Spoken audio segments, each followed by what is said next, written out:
बहुत समय पहले की बात है, किसी वन में एक आश्रम था। उस आश्रम में एक ज्ञानी साधु रहते थे।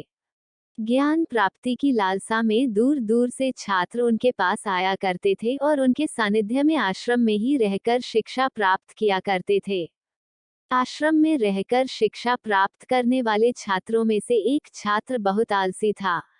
उसे समय व्यर्थ गंवाने और आज का काम कल पर टालने की बुरी आदत थी।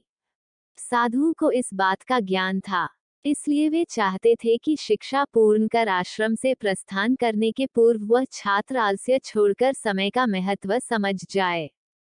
इसी उद्देश्य से एक दिन संध्याकाल में उन्होंने उस आलसी छात्र को अपने पास बुलाया और उसे एक पत्थर देते हुए कहा, पुत्र, यह कोई सामान्य पत्थर नहीं, बल्कि पारस पत्थर है। लोहे की जिस भी वस्तु को ये छू ले, वह सोना बन जाती है। मैं तुमसे बहुत प्रसन्न हूँ, इसलिए 2 दिनों के लिए ये पारस पत्थर तुम्हें दे रहा हूँ। इन 2 दिनों में मैं आश्रम में नहीं रहूंगा। मैं पड़ोस के गांव में रहने वाले अपने एक मित्र के घर जा रहा हूँ।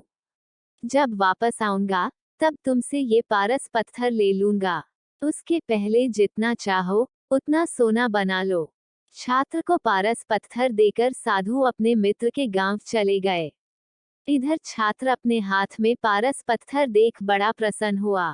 उसने सोचा कि इसके द्वारा मैं इतना सोना बना लूंगा कि मुझे जीवन भर काम करने की आवश्यकता नहीं रहेगी और मैं आनंदपूर्वक अपना जीवन व्यतीत कर पाऊंगा।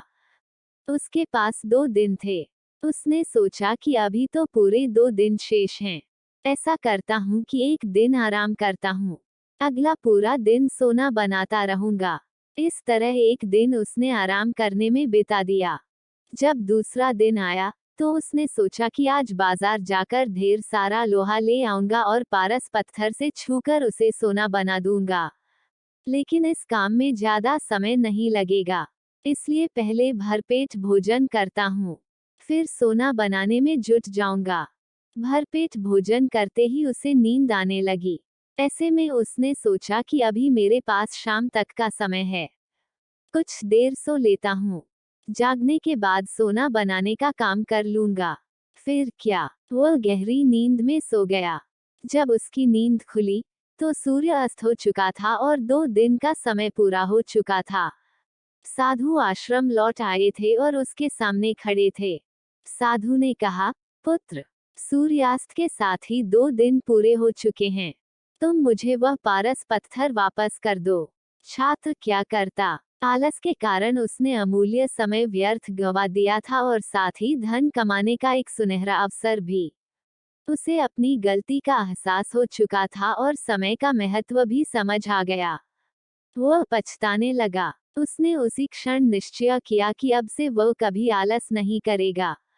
हमारी ये कहानी आपको कैसी लगी हमें कमेंट में जरूर बताएं। अगर आप मेरे चैनल पर नए हैं तो हमें सब्सक्राइब करें। धन्यवाद।